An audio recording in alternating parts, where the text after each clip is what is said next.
Hey guys, what's up? It's Sean, Autotopia LA. We're with Cody, who I've just met today. What year, what'd you start with? This is 71. It was actually a retired Air Force truck. And as I understand, all the crew cab power wagons, they were all former military? Right, they only made them for surplus vehicles, I think is what it was. So you guys went deep on this. Sometimes a little bit too deep. And Rock Bottom, do you guys do everything in-house? Is there things that you sub out? We sub out paint sometimes, and interior. We just recently started doing paint in-house. Powder coating is subbed out.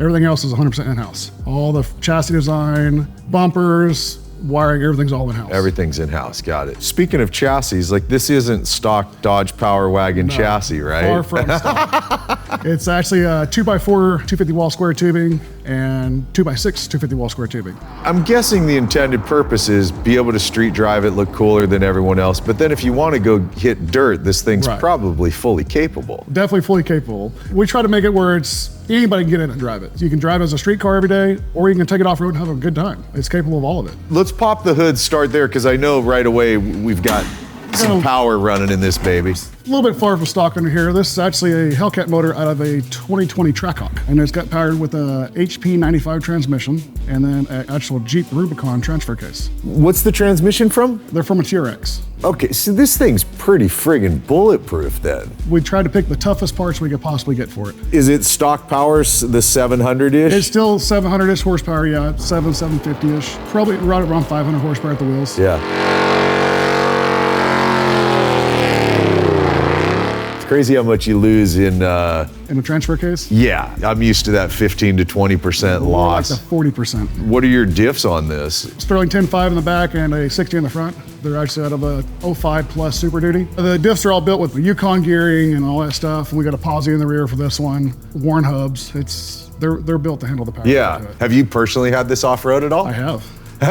He starts to smile as he says. I have. Because I know from talking to you today, like, yeah, it's something you've been doing forever. I mean, rock crawling, off-road, trails, what have you. I mean, I'm happier off-road than on-road. Yeah, really. Given your experience driving this off-road, you're confident you can put somebody out on the dirt and go have fun, you're good, you're safe. 100%. Well, why don't you walk me through like all the suspension elements that go to your chassis? We did a triangulated 4-link in the front with 12-inch Fox coilovers. So you got roughly 14, 16 inches of travel. Anti-rock sway bars front and rear. That's one of our go-to designs. Either that or we'll do a parallel 4-link. Still has a track bar, even though it's triangulated 4-link. And then the rear, we went with trailing arm suspension. Still got a 12-inch 2.5 Fox coilover, but it's got about 28 inches of travel with the anti-rock sway bar. Wow. It holds the tires to the ground no matter how much you're hitting off-road. It'll stay to the ground. And all Fox front and rear on it? Fox front and rear 2.5 coilovers, yeah. Mm-hmm. What are wheel tire sizes on this one? It is a 17-inch wheel from Black Rhino with a 37-inch BF Goodrich tire. Dude, this truck dwarfs the 37. This is a big truck, so it makes these tires look small. It does. Yeah. Like you could run 40s on here and it'd probably still look... We've tried it. We put 40s on it. Did originally. you? We didn't like the way that it handled with the 40s, so we went back down to 37, and it just gave it more road manners. Yeah, gotcha. So the exhaust, there's so much crammed underneath this chassis with the Hellcat and the transfer case and all that. We actually ran the exhaust on the outside of the frame, and it runs underneath the rockers of the truck and dumps to the back of the cab. Full stainless steel exhaust with MagnaFlow mufflers. Wow. And of course the frame is built in-house, so it's all handmade for this truck with the clearances we needed to make the suspension travel like we wanted it. It's so fun to see this too, because these are so... You don't see these. You never see these, man. You never... You can see the 2-door long beds all the time, but you don't see a crew cab short bed. So other than paint and interior on this, you guys did it all in-house? All in-house. We even built the bed in-house. So we wanted to cover up the fuel cell that we hid up there behind the cab. So we cut the entire bed floor out of this bed here and built toolboxes like you would on the Tradesman editions. So it's got storage boxes up there, the fuel tank's hidden up there with a nice surround for the tires, so we have the spare sitting back there. What's the purpose of the clear fillers? Is it so you can see the fuel? You can see the fuel coming in because the tank actually fills from the top, not the side. So when you're filling it up, when you get to the very top, you want to see that you're full and not fill up your hose and have, when you're out off camber or something, spewing up to the filler cap. Super smart. God, I just love it. What's the color? BMW color is Deviant Gray. So I didn't know if got it was gold that. flake in it. When you get out in the sun, it's got a lot of gold Does flake it? in Yeah. Okay. I think I remember with this one was Sam saying this one was built right away with the intent of selling it. It wasn't Correct. built for a customer. Correct. We built it with the intent of selling it when we were done. We wanted to use it as a promotional vehicle for a little bit and then sell it. So we didn't spare any expenses because we didn't have a customer telling us how they wanted it. We built it how we wanted it. It's gotta be fun. Oh, 100%. Gotta be fun to not have a guy go, yeah, and I think pink would look bitchin' on this, Right, you know? right. And See, it shows what we're capable of because we didn't have guidelines. We could do whatever we wanted to show off our skill set. yeah. Somebody says, man, I really dig that truck. I want you to build me one. You guys, that's like you guys we are can do you it, guys are 100%. doing commissioned vehicles, right? Correct. We just did 2 of them for ourselves because we wanted no guidelines. We wanted Yeah. to do whatever we dreamed of, just out of labor of love, basically, Yeah. to see what we could do. We sold this one. The other one is finishing up, and it will be for sale soon, too. That's awesome, man. I was with Sam this last weekend out at a car event where, you have some amazing vehicles. This thing rolled in, stole the show. It's definitely an attention getter. A lot of presence to it. I mean, the size of it, the color choice, If you don't like attention, you don't want to drive this truck because you're gonna get all the attention. Yeah, obviously. I mean, for one, people probably think, holy shit, that could run over my Prius really Right. easily, you know? I thought only he without sin could cast the first Prius. So little things like this, is that you guys making that, or is No, that? that is actually a Bronco, first-gen Bronco, turn signal. I want to say, I think it was BC Bronco or somebody. We got the billet That's surround bitchin'. from. Super It tasteful. fit. Yeah. And then the bumpers, you guys, this is you hand making That in-house? is a handmade bumper, a lot of sanding, grinding, just making it perfect laser straight. Yeah. How much time to build this whole truck? It varies on the level, but on this truck, I would say around 3 months. That's fast. I mean, that's really fast. We try to do them as quickly as we can, but we still try to keep the quality there. Do you work with anybody doing design work? So you plot out what you're building in advance, or do you guys do that all yourselves? We do it all ourselves. So Yeah. we all get in a group, we discuss it, what we want to do to it. Yeah. And a couple of us get together and we start designing aspects of it, like the frame, how we want the suspension to be done. Yeah, got it. Now the toolboxes, are you buying this and putting them in, or are you building Those these? are handmade. Handmade. Handmade to fit this truck. Framed everything out, sheet metaled it, started working on the doors, molded them into the bed. Behind the cab here, this is all your fuel cell shaped There's to. an 18-gallon fuel cell from Generate underneath there, all aluminum fuel cell, and we didn't want it to be visible, so it hides the towers for the coilovers and it hides the fuel cell all inside the bed. Yeah, Instead of seeing the coilovers come through the bed, we hid it all. very cool. This isn't stock grill, is this? No, on so it? this is a stock grill shell. There wasn't a reproduction grill for it, so we made a tool and formed those in-house to fit in here. Those are actually hand formed. They're not even machine formed. We literally hammered it out by hand. I love the craft of what any of you guys that build vehicles. I really do. I obsess on the appreciate it. craft, especially what you guys are able to do with metal, where you take flat sheets of metal and next thing you know, you got a friggin' car driving down the road. You're like, It's a what? labor of love. Well, I get asked all the time, can you draw?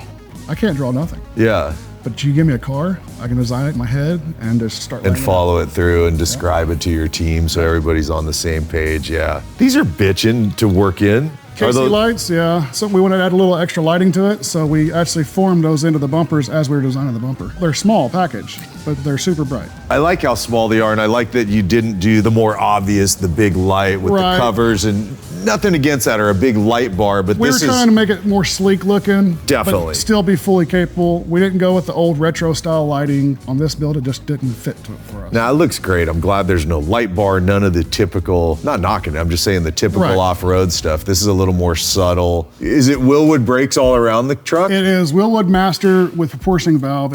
Super Duty brakes on this one with Hydro Boost. So this thing really stops. Brakes hard. Stops hard. Yeah. A factory Mopar steering pump. It just all works really well together. Inner fenders like this, is this you guys making this as So well? this is actually factory inner fender. We just modified a little bit to flow around our towers and fit our engine in there, where you still have ease to maintenance it and work on it. This is what controls all the lighting. So there's a switch panel inside. It's all push button that controls like the outside lights, but it's got 8 different channels. You can just push a button and you can turn on anything you want. Yeah, I don't know if you can even see them. The turn signals are hidden behind the grill, Oh man, so you didn't have all that bulkiness on the outside. that's cool. Holy hell, that's a climb up there, brother. Yeah, hop on up. I'm glad you could put a handle there for us. So the interior. Oh shit, this is bitching. The interior, we try to bring it more 21st century look, but still have the old feel. So it's got a tilt column from I Did It, Dakota digital gauges, vintage air, everything's recessed in the dash. We shaved the entire dash and put everything where we wanted it. Seats are all wrapped in leather, hand-built console from the shop, and we had it wrapped. Gotta love that you put cup holders in. Personally, I get pissed off when custom vehicles don't have a cup holder. It's like, dude. You gotta have somewhere for your coffee. It's got a hidden feature. There's a fob right here. Oh. So in order to arm the system, we hid this in the console. We hear the beep. Now your system's armed. So it's put 2 push buttons to turn ignition on, just like a factory Mopar would be, and it turns all the gauges, dash, everything else on. Slick, man. But then this is straight out of like a... That's out of a Challenger. Yeah. Factory shifter, and the transfer case shifter is out of a Jeep. It's a factory Mopar shifter. Which is smart, I think, you know, to use OE parts where you can. Because you still retain the sport mode, everything on it. Uh-huh. So you can pull it down, throw it over, and now you're in manual. Slap shift. Sick. That's got to be fun in this. What are these seats from? These are Recaro seats. Is that Restomod Air in here? It's Restomod Air with the push button recessed controls. Oh, that's cool. Yeah. With all the billet vents that you can spin them any direction you want. You can even close them down. And then that plate is all the information, the original. That's the original data sheet from the Air Force. Like the serial numbers for the truck, everything like that.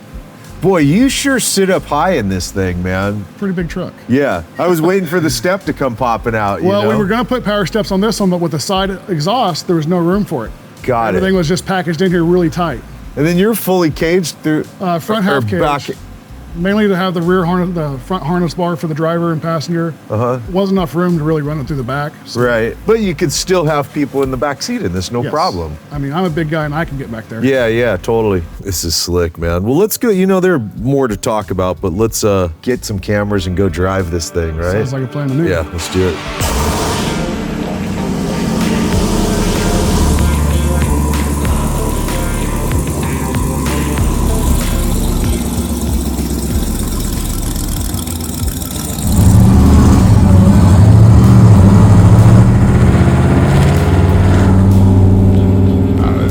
I mean, look, dude, I'm already smiling over here. This is so cool.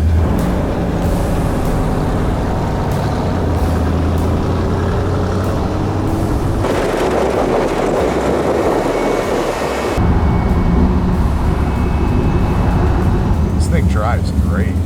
It's what you would expect. It's off-road, big travel, so it's a little bit, it ain't a pro touring car. Right. You know what I mean?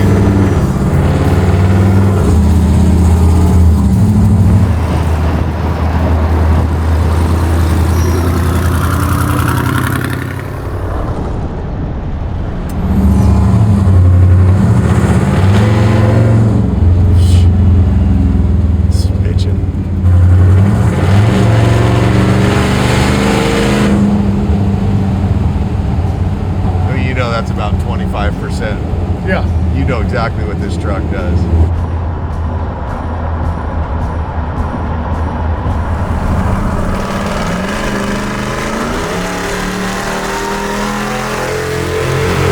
Woo-hoo! Hell yeah. Yeah, super impressive. Gotta tell you, Cody, I mean, I just think this is amazing. I mean, Thank you. the owner's gonna trip, and it cracks me up. He hasn't even seen it, let alone driven it. Right. Thank you for letting me drive your truck before you. I mean, effortless, dude. Perfect braking. It doesn't get suspension weird or anything. Yeah, brake straight line at speed. You can just lock it up and just still stay straight. Yeah. And that's the other thing I noticed is, other than deviating with a little bit of road, I love the power choice too. Like It's fitting for this size of truck. It is.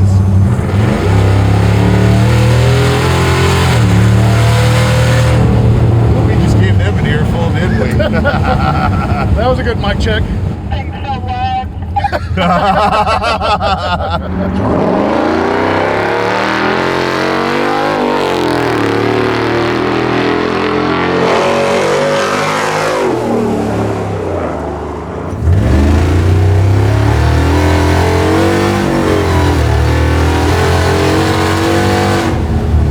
Hell yeah. Now that's just fun right there.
Damn, that was a smoky one, man.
I would love to have this as a daily driver in LA because it'd be really fun. Bottom line, obviously, you guys, badass truck, man. You don't see these power wagons. They're rare ones. I love from the full custom chassis underneath, everything about this, making great power, the Hellcat engine in it. Badass truck.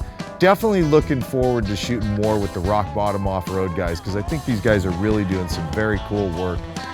More to come, I promise you. As always, you guys, a huge thanks for hanging and watching what we do. I will see you in the next episode. All right, man, later.